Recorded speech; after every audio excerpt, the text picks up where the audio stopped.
సభకి నమస్కారం. చాలా సంతోషం. ఈవినింగ్ నుంచి చూస్తున్నాం.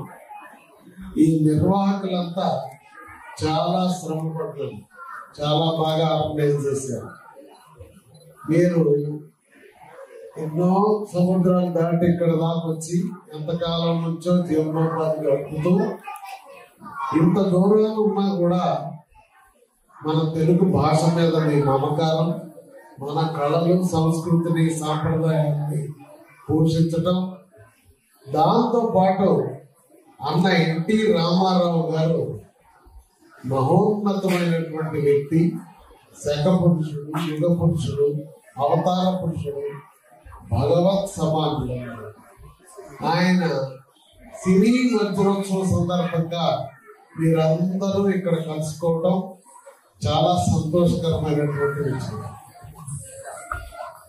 మనం జనరల్ గా చరిత్ర తెలుసుకుంటూ ఉంటాం, తెలియజేస్తూ ఉంటాం, చెప్తూ ఉంటాం పిల్లలకి కానీ భావితరాలకు కానీ. అందులో రామాయణం, మహాభారతం, మన ఇతిహాసాలు పిల్లలందరికీ తెలియజేస్తుంటాం, మనం కూడా ఆచరిస్తూ ఉంటాం. అలాంటిది రామాయణ మహాభారతాలు, రాముడు కృష్ణుడు ఎంత ఉన్నతమైనటువంటి మనకి ఆదర్శము. ఎన్టీ రామారావు గారు అలానే, ఎన్టీ రామారావు గారు కూడా అంతటి మహోన్నతమైనటువంటి వ్యక్తి. ఎలా అంటే ఆయనకి ఆయనే సాటి. ఆయన చరిత్ర కూడా మనం తెలుసుకోవాలి, పిల్లలకి తెలియజేయాల్సినటువంటి అవసరం ఉంది. వారి చరిత్ర భావితరాలకు తెలియజేయటం కోసమే మేము లైక్ మైండెడ్ 15 మంది రంగాల్లో నిష్ణాతులైనటువంటి ఫ్రెండ్స్ కలిసి NTR literature and global networking committee ఏర్పాటు చేశాం. అప్పటి నుంచి గతంలో మీరు చూశారు, అన్నగారి శత జయంతి విజయవాడలో రజనీకాంత్ గారు, బాబు గారు, బాలయ్య గారు, అన్నగారి తొలితరం కుటుంబం అందరినీ ఆహ్వానించి అక్కడ మనం కార్యక్రమం చేశాం. ఆ తర్వాత హైదరాబాద్ లో ఖైతరాపూర్ గ్రౌండ్స్ లో సినిమా కుటుంబాలందరినీ, రాజకీయ పార్టీల ప్రముఖులందరినీ, బాబు గారిని, బాలయ్య గారిని, దానిలో మా రామకృష్ణ బాబు గారు కూడా ప్రధానమైన పాత్ర పోషించారు. నాకు అడుగడుగున సహకరించారు. ఆ కార్యక్రమాలు రెండు చేసిన తర్వాత ప్రపంచవ్యాప్తంగా అన్నగారు మనకి దూరమై దాదాపు 30 సంవత్సరాలైనా, దూరమై ఇన్ని సంవత్సరాలు అయిన తర్వాత ఒక వ్యక్తికి అంత మహోన్నతమైన విధంగా శత జయంతి జరగటం రాజకీయాల్లో గాని, సినిమాల్లో గాని ప్రపంచంలో ఎవరికీ జరగలేదు. అంత గొప్పగా జరిగింది. అంటే ఆయన ప్రజల గుండెల్లో చిరస్థాయిగా తాను సంపాదించాడు, నిలిచి ఉన్నాడు మహానుభావుడు. ఎందుకు అంటే సినిమాల్లో గాని, రాజకీయాల్లో గాని ఆయన చరిత్ర మనం ఒకసారి మననం చేసుకోవాలి. సినిమాలో ఆయన మన దేశం అనే సినిమాతో ప్రారంభించాడు. రాజకీయాలు తెలుగుదేశం పార్టీతో ప్రారంభించారు. మీరు చూడండి, అది యాదృచ్ఛికమో మరి ఏమిటో గాని ఎంత అర్థవంతమైనటువంటి విధానం. మన దేశం సినిమాతో సినిమా రంగం, తెలుగుదేశం పేరుతో పార్టీ పెట్టి ఆయన ప్రజల్లో చెరగని ముద్ర వేశాడు.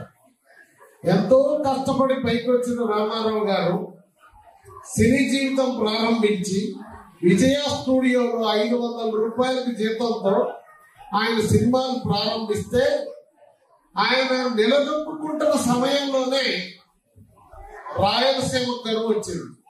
వస్తే ఆయన ఏ మాత్రం ఆలోచించకుండా సినిమా నటులందరినీ తీసుకొని వెళ్ళి ఆయన ఇవ్వగలిగినటువంటి విరాళం ఇచ్చి వాళ్ళని ఆదుకోవటం కోసం 1 నెల విరాళాలు సేకరించి ఆదుకొని రావటం జరిగింది.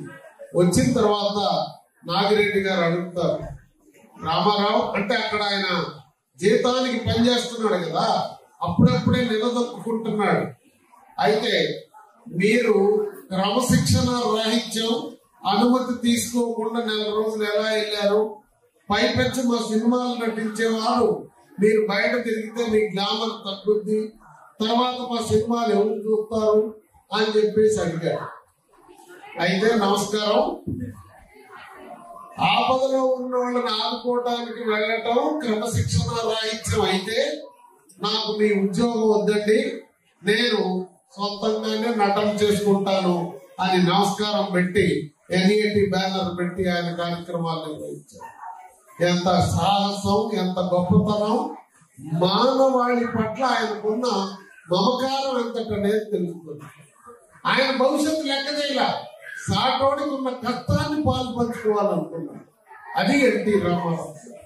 పువ్వు పుట్టగానే పరిమళిస్తుంది అంటారు చూడండి, అది ఆయన యొక్క. అలానే ఆ తర్వాత చైనా యుద్ధం వచ్చినప్పుడు కానీ, పోలీసు రక్షణ నిధికి కానీ, దివిసీమ ఉప్పరు వస్తే గాని, ఎప్పుడు ఎక్కడ మనుషులకి ఇబ్బంది వస్తే సినిమాల్ని పక్కన పెట్టి వచ్చి ఆదుకున్న తత్వం ఎన్టీ రామారావు గారిని. అది మనందరం నేర్చుకొని తెలుసుకోవాల్సినటువంటి అవసరం ఉంది. అంతేకాదు సినిమాల్లో నటించేటప్పుడు కూడా, ఇప్పుడు మీరు సినిమాలు చూస్తున్నారు, ఒక్కొక్క సినిమా తీయడానికి ఎంతకాలం పడుతుందండి? ఏడాదికి తీస్తే సంతోషం, 2 ఏళ్లకు 3 ఏళ్లకు కూడా తీస్తున్నారు సినిమా ఒక్కొక్కటి మొదలు పెడితే. రామారావు గారు 33 సంవత్సరాల స్వల్ప కాలంలో 302 సినిమాలు యాక్ట్ చేసింది. ఒక్కొక్క సంవత్సరం యావరేజ్ 10 సినిమాలు చేశాడు. ఒక సంవత్సరం అయితే 16 సినిమాలు చేశాడు. 16 సినిమాలు చేస్తే 4 సినిమాలు 100 రోజులు అండి. ఆడినటువంటి సినిమాల్లో చారిత్రకం ఉన్నాయి, పౌరాణికం ఉన్నాయి, జానపదం ఉన్నాయి, సాంఘికం ఉన్నాయి. 4 రంగాల్లో సినిమాలు తీస్తే 4 రంగాలు ఆడింది అంటే ఎంత గొప్ప యాక్టర్ ఆయన.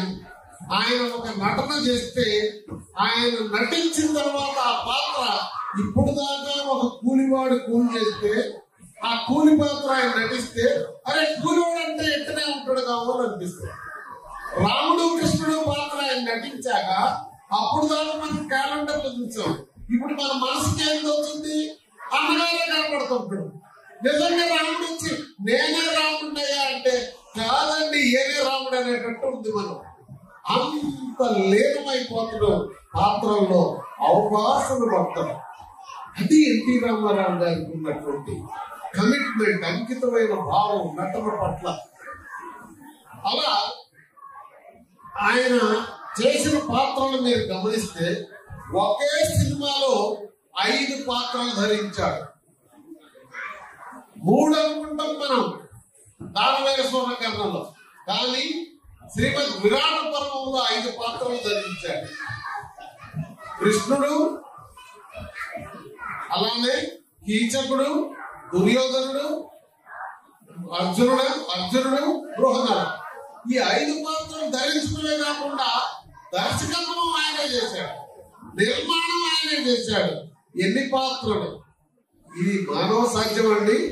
అందుకే ఆయన మానవాతీతమైనటువంటి వ్యక్తి. మరి అన్ని పాత్రల్లో కూడా రాణించాడు. ఏ పాత్ర చూసినా అంతే. ఒకే సినిమాలో ఇన్ని విభిన్నమైనటువంటి పాత్రలు ఉదయం సాయంత్రం చెప్పాలంటే మానవ సాధ్యమా? ఒక సంవత్సరంలో కృష్ణుడి పాత్ర ఉంటది, ఊరి పాత్ర ఉంటది, ఆ విఠలాచార్య సినిమా పాత్ర ఉంటది. ఎన్ని ఉదయం ఒక షూటింగ్, 10 షూటింగ్, సాయంత్రం షూటింగ్, ఇట్లా చేయడం ఎవరికి సాధ్యం? అట్లా సినిమా రంగంలో ప్రపంచంలో ఎన్ని భాషలు ఉన్నాయి, అన్ని భాషల్లో ఉన్న అంతమంది సినిమా యాక్టర్ల కంటే ఎన్టీ రామారావు గారికి మేటి అని నేను తెలియజేస్తా ఉన్నాను మీ అందరికీ. Number 1 on the globe cinema రంగంలో. ఆయన సినిమాలు తమిళంలో, బెంగాల్లో, ఒరియాలో, కన్నడంలో, తెలుగులో కూడా ఆడి, హిందీలో కూడా ఆడి. హిందీ ప్రొడ్యూసర్లు వచ్చి మీరు కృష్ణుడిగా హిందీలో చెయ్యాలి అంటే ఆయన ఒప్పుకోవాలి. తెలుగులోనే ఇక్కడే ఉంటాను, ఎందుకంటే ఆయన భయం ఒకసారి హిందీకి వెళ్ళిపోతే ఇంక అటే ఉండాల్సి వస్తుంది అని ఆయన మాతృభూమి మీద మమకారంతో ఇక్కడే ఉన్నారు. ఆయన అదే హిందీలోనో ఇంగ్లీష్ లోనో చెప్తే విశ్వవ్యాప్తం అయిపోయేవాడు. ఇప్పటికే ఆయన విశ్వవ్యాప్తం.